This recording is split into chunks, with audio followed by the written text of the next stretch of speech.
Welcome to Kirosha nursing classes. एक बार फिर किरोशा एकेडमी के हमारे इस शानदार ऑनलाइन ब्यूटीफुल सेशन में आपका हार्दिक स्वागत।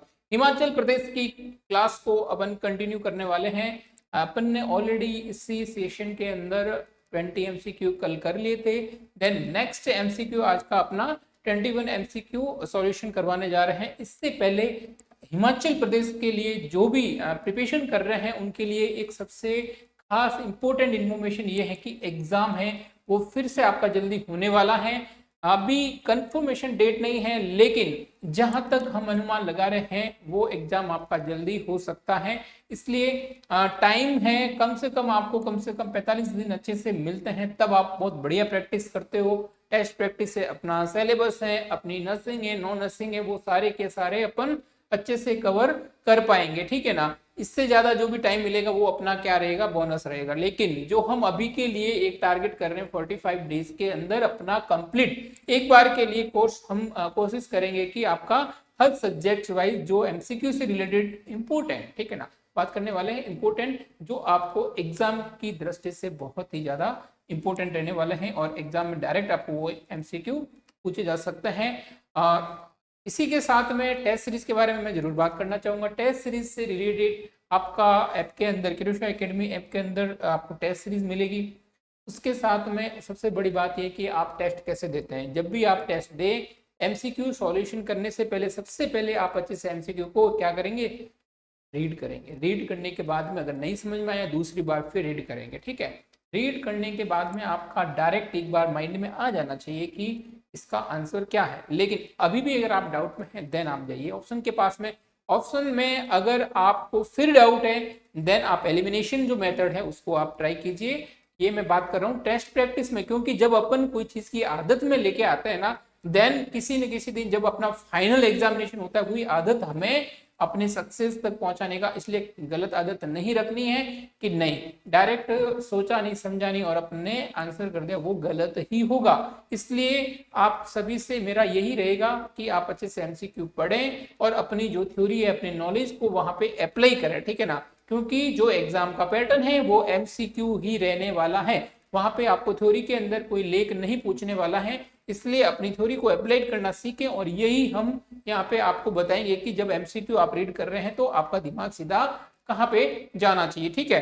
तो आज का अपना इंपोर्टेंट एमसीक्यू सेशन स्टार्ट होने से पहले क्लास को लाइक कीजिएगा, शेयर कीजिएगा एंड सब्सक्राइब कीजिएगा। मैं प्रफुल्ल चौहान एक बार से फिर आपके सामने इंपोर्टेंट एमसीक्यू सेशन के साथ में ऑनलाइन आया हूं, तो जल्दी से क्लास को ज्वाइन कीजिए और अपने फ्रेंड्स तक इस क्लास को शेयर कीजिएगा। The first MCQ on the slide, please carefully read कीजिएगा। What asking about this MCQ?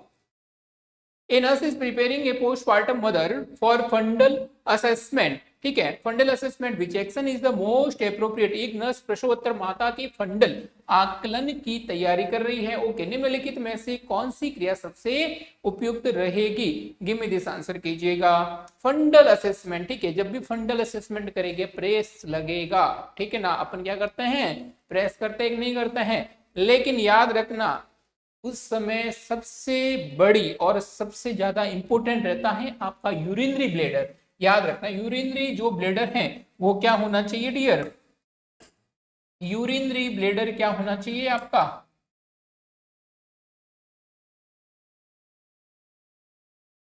Empty होना चाहिए। याद रखना क्या होना चाहिए, एम्प्टी होना चाहिए। अब एम्प्टी क्यों होना चाहिए? क्योंकि यूटेराइन एटोनी होने के चांसेस रह सकते हैं, यूटेराइन एटोनी होने के चांसेस हो सकते हैं, आपका बस्ट हो सकता है ब्लेडर। तो इस चीज के लिए हमेशा याद रखिएगा सबसे पहले प्रायोरिटी क्या रहेगी जब अपन क्या कर रहे हैं, फंडल असेसमेंट कर रहे हैं, ठीक है। फंडल असेसमेंट कर रहे हैं, इसके लिए हमेशा याद रखना एटोनिक यूटेराइन एटोनी है, आपका यूटेराइन रप्चर नहीं हो जाए। तो ये सारी चीजें आपको दिक्कत कर सकती हैं प्रेगनेंसी के अंदर। और पोस्टपार्टम की मैं बात करूं तो सबसे बड़ी रिस्क रहती है पीपीएच की, याद रखना, ठीक है ना। अब यूटेराइन एटोनी होगा तो क्या होगा, पीपीएच होगा कि नहीं होगा, पोस्टपार्टम हेमरेज होगा कि नहीं होगा, ब्लीडिंग सीवियर होगी कि नहीं होगी, एनीमिया हो सॉरी हेमरेज हो सकता है और मदर है वो डेथ भी कर सकती हैं। इससे ये कॉम्प्लिकेशन सबसे बड़ा, छोटी चीज से बड़ी डिजीज हो सकती है, यानी बड़ा प्रॉब्लम क्रिएट हो सकता है। ऐसा काम नहीं करना है तो क्या करेंगे अपन, यूरिनरी ब्लैडर को खाली कीजिए। तो फर्स्ट ऑप्शन क्या पूछ रहा है, ask patient to lie on the supine position, this is the not priority, रोगी को पीठ के बल लेटने के लिए कहना, बिल्कुल। B option, ask patient to empty her urinary bladder, जी हाँ बिल्कुल, अपन क्या करेंगे, यूरिनरी ब्लैडर को भाई रिमूव कीजिए, सॉरी मैडम जी रिमूव कीजिए, ठीक है। मसाज द फंडस जेंटली, ये बाद की बात है, यूटेराइन एटोनी होने के बाद की बात है। Ask the attendant to be the, patient आप मसाज कर रहे हो और यूरिनरी ब्लैडर है वो फुल है, तो अगेन वही प्रॉब्लम, इसलिए क्या करना है डियर, अपने पास में सबसे बेस्ट ऑप्शन जो रहने वाला है, ask the patient to empty her urinary bladder, ठीक है। I hope this MCQ will be clear. यहाँ पे आपके जो फंडामेंटल्स हैं, सॉरी जो भी आपके कंसेप्ट है वो यहाँ पे क्लियर हो गए होंगे। चलते हैं नेक्स्ट एमसीक्यू की तरफ,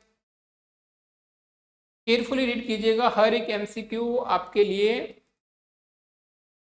When the patient complain of inability to coordinate his muscle movement, resulting in difficulty in walking and performing self-care, the nurse recognize he has one of the following condition. Parkinson disease के बारे में सुना है, वहां पे भी यही दिक्कत रहता है, मसल कोऑर्डिनेशन नहीं कर पाते हैं प्रॉपर, यानी lack of muscle coordination, lack of muscle coordination.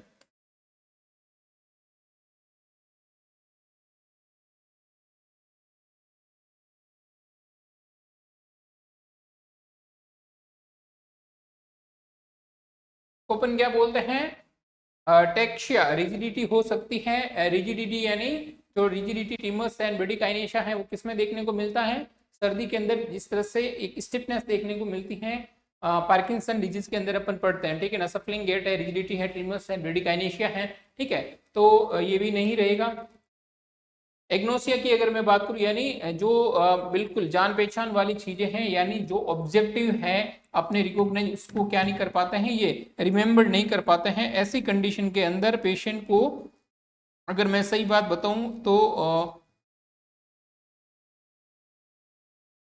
बिल्कुल एग्नोसिया, ठीक है। अब मैं बात करता हूं एनोस्मिया, एनोस्मिया की अगर मैं बात करूं to total loss of the smell, ठीक है ना, to total loss of the sense of smell.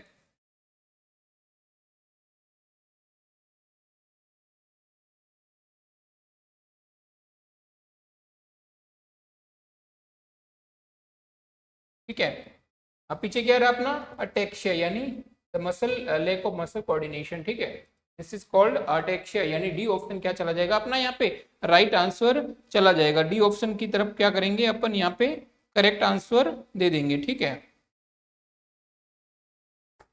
Next MCQ, after administering intramuscular injection, क्या दिया है अपन ने, IM injection, okay.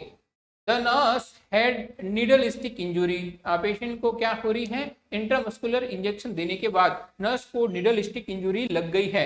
Needle stick injury सबसे बड़ा कॉम्प्लिकेशन रहता है जब अगर आप बिल्कुल भी सावधानी, बिना सावधानी के आईएम इंजेक्शन दे रहे हैं या फिर आईवी इंजेक्शन भी दे रहे हैं, उसमें नीडल स्टिक इंजुरी है और ब्लड सैंपल लेते हैं बहुत सारी चीजों में, लेकिन यहाँ पे जो अपने से पूछा गया है आईएम इंजेक्शन, ठीक है, okay, IM injection, which action by the nurse is inappropriate, यानी नर्स द्वारा की जाने वाली कौन सी क्रिया अनुचित है, गिव मी दिस, आंसर कीजिएगा,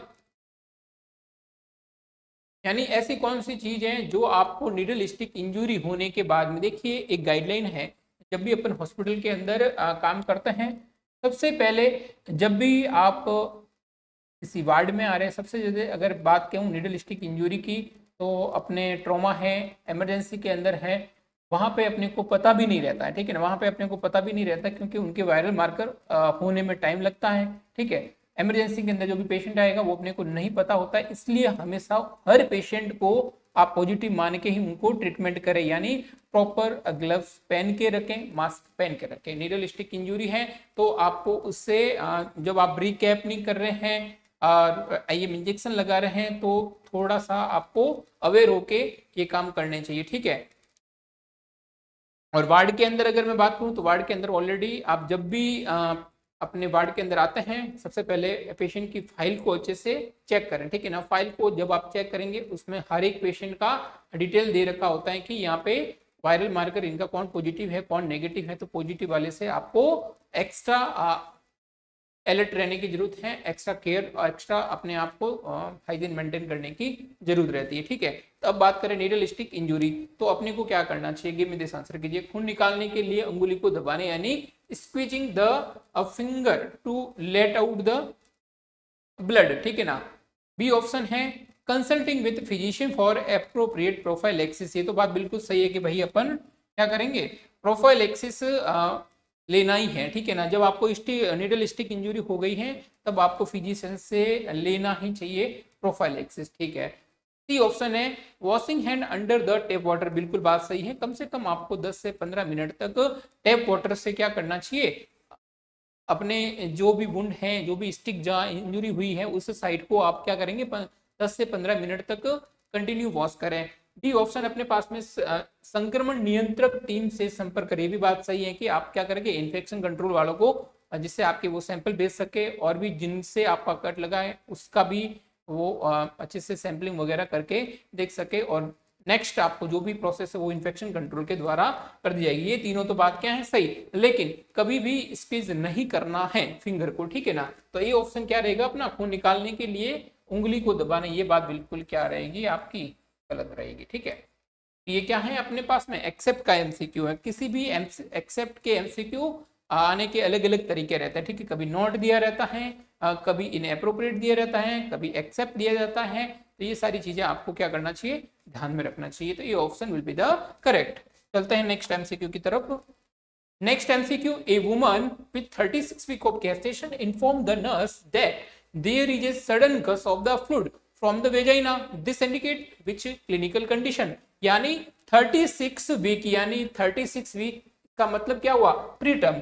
प्रीटर्म हुआ कि नहीं हुआ, प्रीटर्म कैसे हुआ, क्योंकि अपन किसमें कंसीडर करते हैं लेस देन 37 वीक। अगर प्रेगनेंसी 37 वीक से कम है इसको अपन क्या कंसीडर करते हैं 37 वीक से प्रीटर्म, ठीक है। अब अपने से जो एमसीक्यू पूछ रहा है कि ए वुमन 36 वीक, यानी यहाँ पे अपने को क्या करना है हाईलाइट करना, यही से अपने आंसर निकलेगा। Gestation inform the nurse that there is the sudden gush, यानी जो एमनियोटिक फ्लूइड है, सडन एमनियोटिक फ्लूइड लीक हो रहा है, इसका मतलब जो वाटर ब्रेक है उसकी अपने को पता है कि 37 वीक के बाद में अगर हो रहा है इसका मतलब वो क्या है, एक नॉर्मल कंडीशन है। लेकिन 37 वीक से पहले अगर वाटर ब्रेक हो रहा है, एमनियोटिक फ्लूइड का लीकेज हो रहा है, इसका मतलब pre mature rupture of the membrane. ये चीज याद रखने के लिए आपको हमेशा ध्यान में रखना चाहिए, ये ड्यूरेशन आपको ध्यान रखना है। 36 वीक पे अगर वाटर ब्रेक हो रहा है इसका मतलब pre mature rupture of membrane को ही इंडिकेट करेगा। और यहाँ पे मदर और बेबी दोनों के लिए एक रिस्क है और इमीडिएट इसका एक ही सॉल्यूशन रहता है कि जो नॉर्मल डिलीवरी के लिए अपन ट्राई कर रहे थे अब उसको सीएस में लेना पड़ सकता है, ठीक है ना। तो ये चीजें आपको प्रैक्टिकल नॉलेज के साथ में एमसीक्यू आजकल बहुत आने लग गए हैं, ठीक है। Preterm labour intra uterine death no need, this C option will be correct. अपन क्या बोलते हैं PROM, ठीक है, premature rupture of membrane. Miscarriage यहाँ पे नहीं आएगा। तो I hope this MCQ will be clear, ठीक है, क्योंकि 36 वीक है इसका मतलब प्रीटर्म। नेक्स्ट एमसीक्यू की तरफ चलते हैं। Next MCQ, the blood cells that transport oxygen are termed as, oxygen का परिवहन करने वाली रक्त कोशिकाओं को क्या कहा जाता है, क्या ल्यूकोसाइट कहा जाता है या फिर थ्रोम्बोसाइट्स कहा जाता है या फिर लिम्फोसाइट्स या फिर एरिथ्रोसाइट, ठीक है। ब्लड सेल ट्रांसपोर्ट ऑक्सीजन, इसका मतलब कहीं ना कहीं मैं अगर मैं बात करूँ तो एरिथ्रोसाइट के लिए यहाँ पे, क्योंकि एरिथ्रोसाइट्स क्या होती हैं, एरिथ्रोसाइट्स आर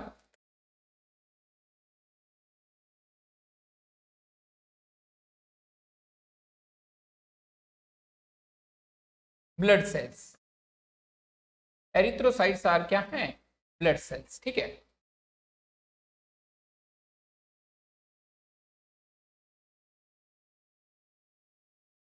क्योंकि they contain haemoglobin, they contain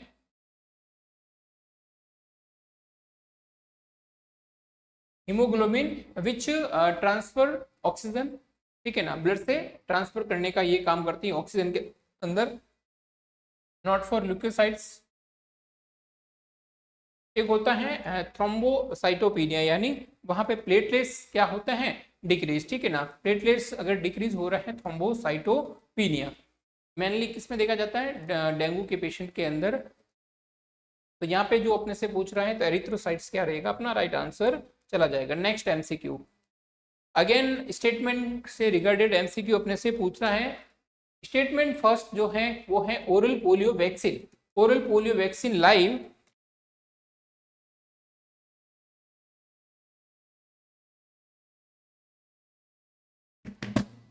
oral polio vaccine contain live attenuated virus cultured in human diploid cells or primary monkey kidney, ठीक है। यानी ओरल पोलियो वैक्सीन में मानव डिप्लॉइड कोशिका या फिर अप्राथमिक बंदर की किडनी कोशिकाओं में संवर्धित जीवित कमजोर किए गए वायरस होते हैं, ठीक है। ये बात बिल्कुल सही है। नेक्स्ट स्टेटमेंट पे चाहते हैं कि ideally each virus should be given separately but for the administration convenience it is the given in bivalent form. आदर्श रूप से प्रत्येक वायरस को अलग अलग दिया जाना चाहिए, लेकिन प्रशासनिक सुविधा के लिए इसे द्विसंयोजी रूप से दिया जाता है। यानी सेकेंड के लिए क्या रहेगा अपना इनकरेक्ट यहाँ पे देखने को मिलेगा, ठीक है ना। और हाँ सेकंड भी बिल्कुल क्या रहेगा, क्योंकि इन्होंने क्या पूछा आइडियली वायरस, हाँ ये बात बिल्कुल सही है। यानी फर्स्ट एंड सेकंड दोनों ही क्या रहेगा यहाँ पे, सेकंड भी करेक्ट रहेगा, not for first correct, only for दोनों ही क्या रहेंगे आपके both statement first and second are the correct. तो डी ऑप्शन क्या चला जाएगा अपना राइट आंसर चला जाएगा। इस तरह के एमसीक्यू भी एग्जाम के अंदर पूछे जाते हैं और अपना जो नॉलेज है वो पूरा अप्लाई करना है कि स्टेटमेंट के रिलेटेड जब भी एमसीक्यू आए तो एक दूसरे से को रिलेट करना है। फर्स्ट स्टेटमेंट हमेशा उससे रिलेटेड करेगा सेकंड स्टेटमेंट से, तभी अपना दोनों बोथ आर करेक्ट, नहीं तो first is correct and second is incorrect, या फिर first is incorrect then second is correct. The process of eliminating और destroying symptom carrier of microorganism in instrument is referred to as। उपकरणों पर मौजूद रोगजनक सूक्ष्म जीवों को समाप्त या फिर नष्ट करने की प्रक्रिया क्या कहा जाता है? क्या डिकंटामिनेशन कहा जाता है, या फिर डीकोलिनाइजेशन, या फिर स्टेरिलाइजेशन, या फिर disinfection? Give me this answer कीजिएगा। डेस्ट्रॉय एंड एलिमिनेशन की जहां पर भी प्रोसेस है तब अपने को याद रखना है, डिसइंफेक्शन जहां पर भी दिखे उसको अपन क्या कर देंगे, करेक्ट कर देंगे, ठीक है ना। डिसइंफेक्शन जहां पर भी दिखे अपने को यहाँ पे सिर्फ अपन क्या कर सकते हैं, प्रिवेंशन कर सकते हैं, ठीक है ना। और completely free from micro organism, ठीक है ना, पूरा ही उसकी रूट से अगर अपन माइक्रो ऑर्गेनिज्म को किल करते हैं, और फ्री फ्रॉम जिसमें अपन हॉस्पिटल के अंदर सबसे ज्यादा जो इंस्ट्रूमेंट्स होते हैं, जितने भी ओटी के अंदर प्रोसीजर हैं उसमें लिए गए सारे इंस्ट्रूमेंट को अपन क्या करेंगे, स्टेरिलाइजेशन करते हैं। और सबसे बेस्ट मेथड अगर आपसे पूछे स्टेरिलाइजेशन का, autoclave is the best method. Autoclave 121 degree centigrade पर 15 एलबीएस के प्रेशर पर और 15 मिनट तक अपन करते हैं। ये भी बहुत बार एग्जाम के अंदर पूछा गया है ऑटोक्लेव से रिलेटेड, ठीक है ना। और ये किसका एग्जाम्पल रहेगा, ये एग्जाम्पल रहेगा आपका मोइस्ट हीट का, ठीक है ना। ये एग्जाम्पल किसका रहेगा आपका, मोइस्ट हीट का। ये भी एग्जाम के अंदर बहुत बार पूछा गया है। तो यहाँ पे राइट आंसर क्या चला जाएगा, स्टेरिलाइजेशन नहीं रहेगा, disinfection is the perfect answer. Next MCQ, misinterpretation और misperception of a real external stimuli is a called age. देखिए साइकेट्रिस्ट से रिलेटेड ये जो तीनों जो वर्ड है, इल्यूजन, हेलुसिनेशन, डेल्यूजन एंड इसके बाद में अगर मैं बात करूं और आपका साइकोसिस है, इससे रिलेटेड है, आपका सिजोफ्रेनिया है, ऑर्गेनिक जो ब्रेन डिसऑर्डर है उनसे रिलेटेड भी एमसीक्यू बहुत बार पूछा जाता है। इल्यूजन और हेलुसिनेशन से रिलेटेड तो 100% एमसीक्यू आएगा ही आएगा, और इसके साथ में आपका डेल्यूजन, ठीक है। अब अपने से जो पूछा गया है कि मिस इंटरप्रिटेशन, यानी कहीं ना कहीं जो गलत फहमी हमें होती है वो अपन क्या करते हैं, रॉन्ग परसीव करते हैं रियल एक्सटर्नल स्टिमुलाई, ठीक है। जैसे कि इसका सबसे बेस्ट एग्जांपल ये रहता है रोप लाइक स्नेक, ठीक है ना। यहाँ पे अपन किसी भी रस्सी को अपन क्या मान लेते हैं कि ये क्या है, एक सांप है, ठीक है ना। यानी अपने प्रेजेंट है वहां पे, स्टिमुलाई प्रेजेंट है, लेकिन अपन ने क्या किया, रॉन्ग परसीव किया है, ठीक है, गलत अपन ने क्या किया, मिस इंटरप्रिटेशन हुआ है। तो ऐसी कंडीशन के अंदर जहां पे एक्सटर्नल स्टिमुलाई प्रेजेंट है लेकिन अपन ने रॉन्ग परसीव किया है, ऐसी कंडीशन को अपन क्या बोलते हैं, इल्यूजन, ठीक है, इल्यूजन।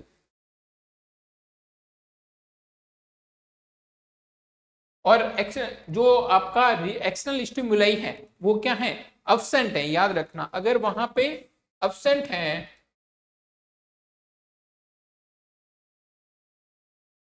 कोई भी ऑब्जेक्ट चीज प्रेजेंट नहीं है लेकिन फिर भी हमें गलतफहमी होती है। सबसे ज्यादा अगर मैं बात करूं ऑडिटरी हेलुसिनेशन के अंदर, इसमें पेशेंट ये शिकायत करता है कि मुझे कुछ न कुछ सुनाई दे रहा है, वो मुझसे बात कर रहा है या फिर वो मुझसे कुछ बोल रहा है, ठीक है। तो ये, और एक रहता है टेक्टाइल हेलुसिनेशन, वो बेसिकली जो कोकिन्स हैं, जो ड्रग एब्यूज रहते हैं, उनके अंदर ये सबसे ज्यादा देखने को मिलता है, ठीक है ना। तो ऐसे पेशेंट के अंदर रियल एक्शनल स्टिमुलाई कुछ भी प्रेजेंट नहीं होता है, लेकिन फिर भी उन्हें लगता है कि कोई न कोई उनसे बात कर रहा है, कोई वो चीज दिख रही है, ठीक है ना। एक विजुअल भी हो सकता है, ऑडिटरी भी हो सकता है। तो ये सारी चीजें हेलुसिनेशन के अंदर आपका जो एक्सटर्नल स्टिमुलाई है वो क्या रहेगा, एब्सेंट रहेगा। अब बात करते हैं डेल्यूजन के अंदर, ठीक है ना। डेल्यूजन है, डेल्यूजन के अंदर फिक्स फाल्स बिलीफ रहता है, ठीक है ना, फिक्स फाल्स बिलीफ रहता है।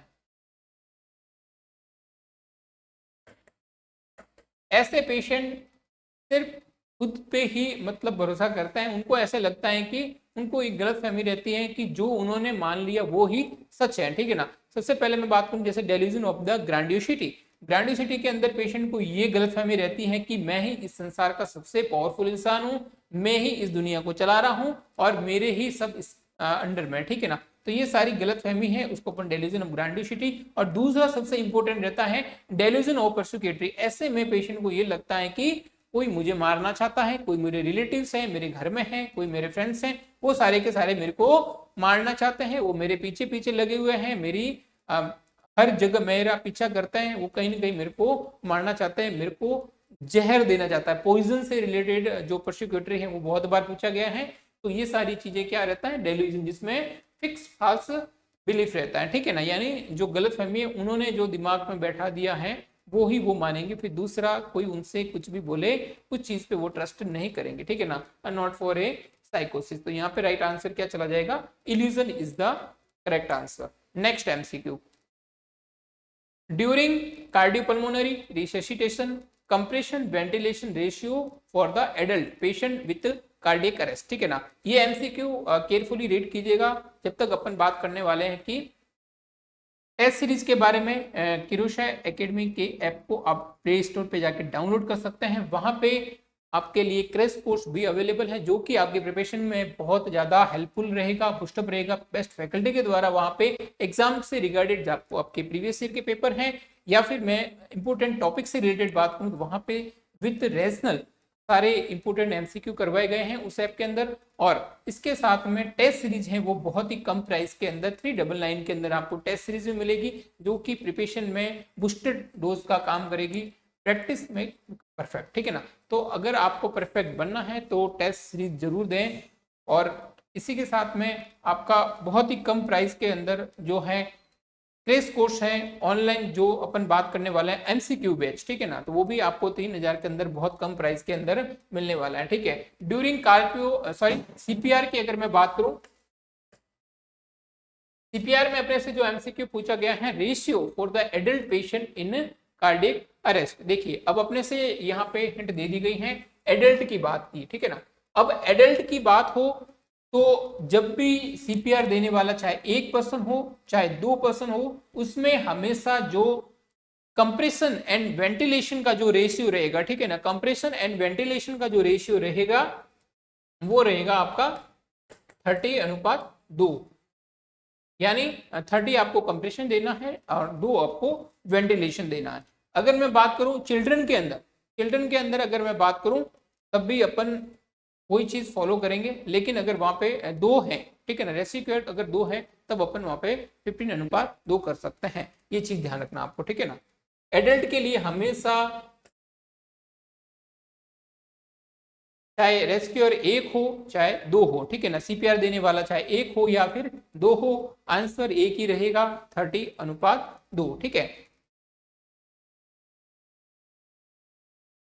और याद रखना कैरोटिड पल्स को अपन चेक करते हैं, ठीक है ना, कैरोटिड को हमेशा चेक करना है कहां पे, नेक में, ठीक है। अगर वहां पे कैरोटिड अगर आपको फील हो रही है, ठीक है ना, अगर आपको फील हो रही है, नो सीपीआर, ऐसी कंडीशन के अंदर सीपीआर नहीं देना है। अगर वहां पे फील जो है वो एब्सेंट है, किसी भी तरह का कोई भी फील नहीं हो रहा है, देन आप क्या कर सकते हो, सीपीआर दे सकते हो। उससे पहले आपको पेशेंट को एक सेफ पैलेस पे पहुंचाना चाहिए, ठीक है ना। ऐसा नहीं हो अगर किसी का एक्सीडेंट हुआ है और आप ऑन रोड पे ही सीपीआर देना स्टार्ट कर रहे हो, ऐसा काम नहीं करना है, नहीं तो आप भी उसमें इंजर्ड हो सकते हो। ऐसी चीज के लिए सबसे पहले पेशेंट को क्या करना है, आप सेफ पैलेस पे लेके जाएंगे, देन आप अच्छे से चेक कीजिए पेशेंट को नीड है या नहीं है। वो चीज बता दी मैंने, नीड किस कंडीशन में रहती है, जब पल्स वो क्या हो रही है, अपने को फील नहीं हो रही है, एब्सेंट हो रही है, और प्रॉपर चेक करना चाहिए, ठीक है ना। तो ये सारी चीजें आपको पता होनी चाहिए। तो यहाँ पे डी ऑप्शन क्या चला जाएगा, राइट आंसर चला जाएगा।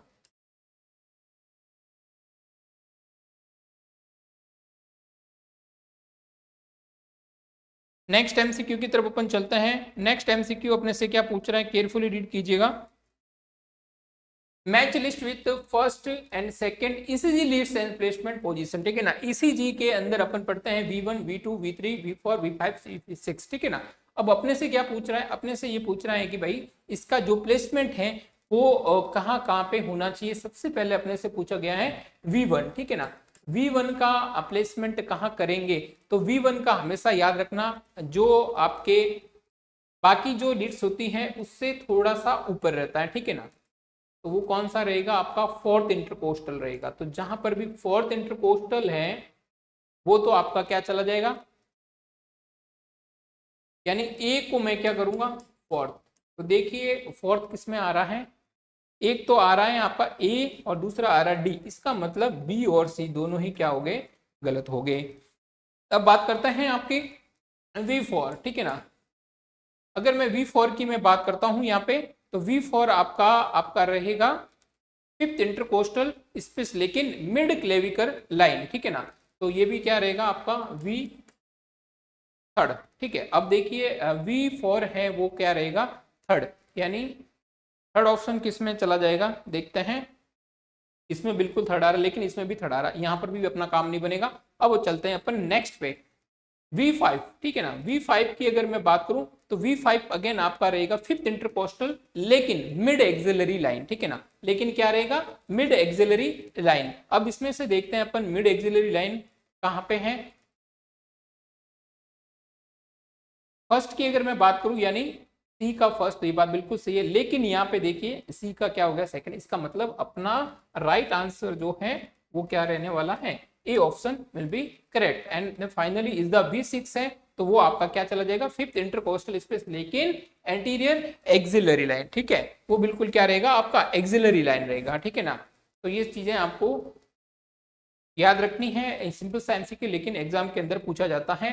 तो फाइनली आंसर क्या चला जाएगा, A option will be correct. Next MCQ, risk of toxicity of digoxin is increase in patient who have decreased potassium level, okay, because digoxin bind with the sodium site of the sodium and potassium adenosine triphosphate, ठीक है ना। तो यहाँ पे right answer की अगर मैं बात करूं तो क्या चला जाएगा, क्योंकि risk of toxicity of digoxin increase patient with, बिल्कुल ये बात बिल्कुल सही है कि हाइपोकैलिमिया, बिल्कुल डिगोक्सिन, ठीक है, डिगोक्सिन की टॉक्सिसिटी है, इसका मतलब आपको हाइपोकैलिमिया, ये तो बात बिल्कुल सही है, ठीक है ना। हाइपोकैलिमिया में बिल्कुल आपकी डिगोक्सिन टॉक्सिसिटी है, तो ये बात तो बिल्कुल सही है, यानी स्टेटमेंट फर्स्ट तो क्या है, राइट है। सेकंड की अगर मैं बात करूं, सेकंड की अगर अपन बात करें यहाँ पे, because digoxin bind with the sodium site of the sodium potassium adenosine triphosphate, ये बात बिल्कुल क्या है, रॉन्ग है, ठीक है ना। तो ये बात तो बिल्कुल रॉन्ग है। ए ऑप्शन जहां पे भी आपको ए तो दिखेगा करेक्ट, लेकिन जो इसका रीजन है वो क्या है, बिल्कुल गलत है, क्योंकि अरिदमिया, अगर मैं बात करूं हाइपोकैलिमिया क्या रहता है, मेन यहाँ पे कॉज रहता है, ठीक है ना। हाइपोकैलिमिया क्या करता है, increase risk of digoxin toxicity, ठीक है ना। हाइपोकैलिमिया हाइपोकैलिमिया इंक्रीज करता है रिस्क डिगॉक्सिन टॉक्सिसिटी।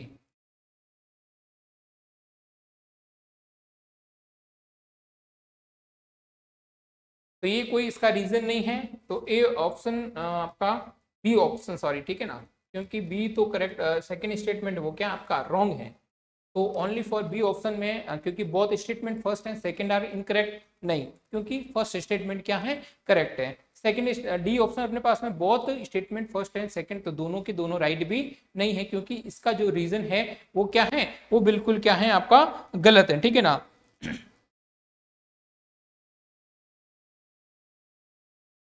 क्योंकि डिगॉक्सिन की जो बाइंडिंग साइट है वो क्या है आपकी सोडियम, ठीक है ना, ओनली फॉर क्या है sodium, not for a potassium.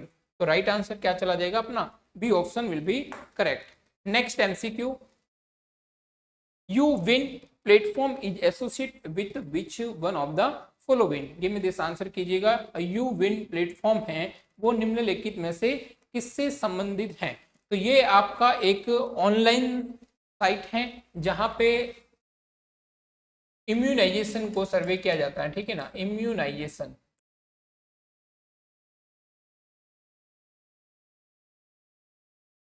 तो जहां पर भी आपका डिजिटलाइजेशन है, डिजिटल यानी ऑनलाइन, ठीक है ना, जो भी आपका ऑनलाइन डाटा है वो सारा का सारा इम्यूनाइजेशन का है, वो आपको यू विन प्लेटफॉर्म पर मिलेगा।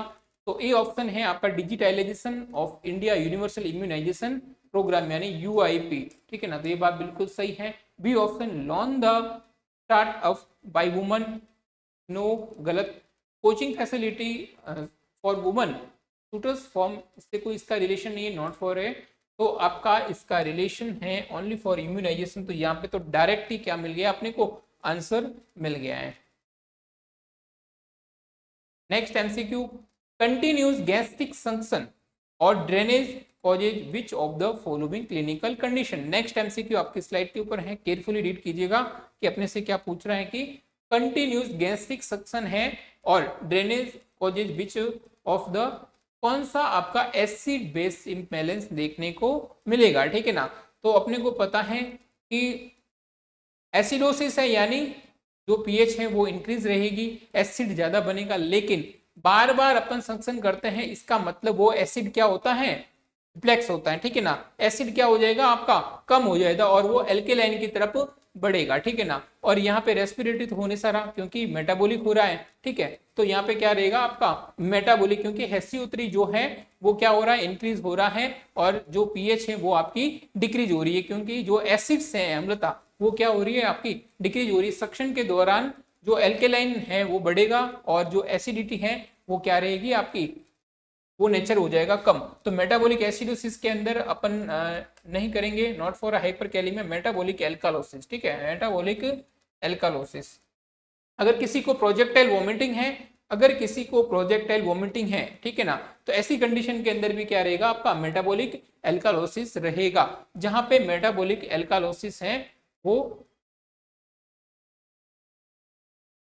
क्या रहेगा आपका राइट आंसर चला जाएगा, ठीक है ना। सॉरी, क्योंकि पीएच, हाँ पीएच क्या रहेगी आपकी इंक्रीज रहेगी, तभी तो आपका एल्केलाइन रहेगा। अगर पीएच कम रहेगी तो क्या रहेगा, एसिडिक नेचर रहेगा, ठीक है ना, करेक्ट कीजिएगा। पीएच क्या रहेगी आपकी इंक्रीज रहेगी, और इसी के साथ में आपका HCO3 जो है वो भी क्या रहेगा, इंक्रीज रहेगा। ये दोनों की दोनों जब इंक्रीज रहते हैं तब इस बॉन्ड को अपन क्या बोलते हैं, मेटाबॉलिक एल्कालोसिस के कहते हैं। और याद रखिएगा पीएच क्या रहेगी, इंक्रीज रहेगी, ठीक है। नेक्स्ट एमसीक्यू केयरफुली रीड कीजिएगा।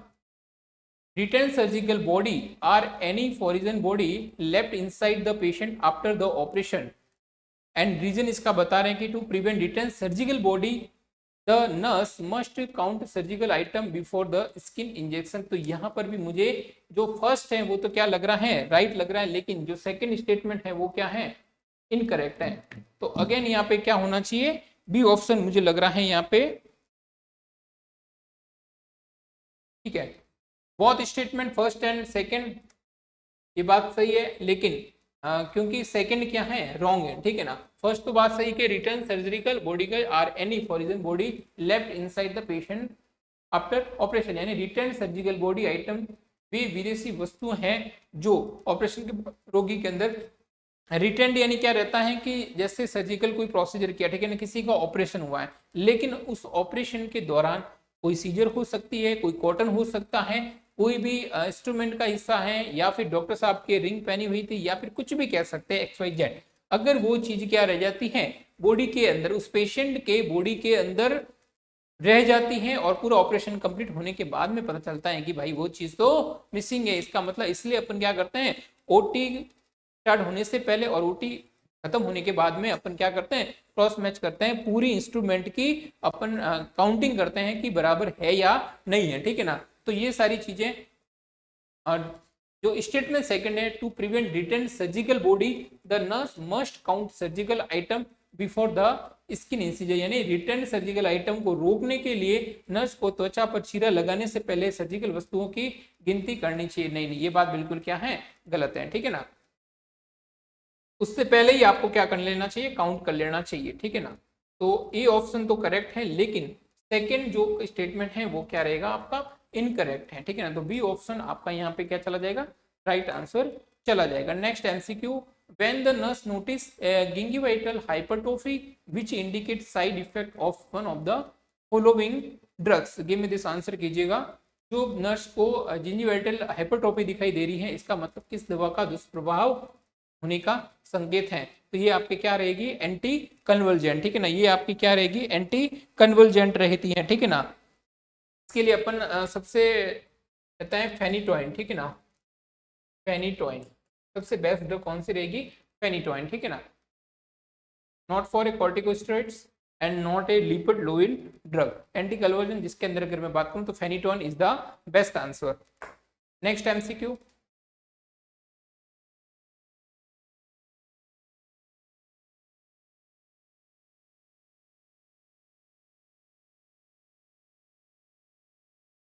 ओके ये अपने से पूछ रहा है कि मैच करना है अगेन, ठीक है ना, ठीक है। मेंस टाइगर रिजर्व, ठीक है, मेंस टाइगर रिजर्व है, ये आपका क्या रहेगा, असम के अंदर, ठीक है ना। ये कहाँ रहेगा आपका, असम के अंदर। एंड सिमिपल टाइगर रिजर्व, ठीक है ना, सिमिपल टाइगर रिजर्व है वो आपका कहाँ रहेगा, उड़ीसा के अंदर, ठीक है ना। एंड अगर मैं बात करूं यहाँ पे एम्ब्रावट टाइगर रिजर्व है, तो वो आपका क्या रहेगा, तेलंगाना में, याद रखना, ठीक है ना, तेलंगाना में। एंड पेंच अगर मैं बात करूं तो ये आपका क्या रहेगा, मध्य प्रदेश यानी MP में। तो ये सारी चीजें हैं, आपको पूछा जा सकता है जीके से रिलेटेड, और नॉन नर्सिंग की भी क्लासें अपन यहाँ से कंटिन्यू करेंगे। तो ये अपना आज का इंपोर्टेंट MCQ सेशन था। तो आज का इंपोर्टेंट MCQ सेशन यहीं पे करते हैं समाप्त। और फिर मिलेंगे अपन एक धमाकेदार MCQ सेशन के साथ में। तब तक के लिए ऑल द बेस्ट, स्वस्थ रहिए, मस्त रहिए, और अपनी प्रिपरेशन को इसी के साथ में बूस्टअप कीजिए। Thank you for this session.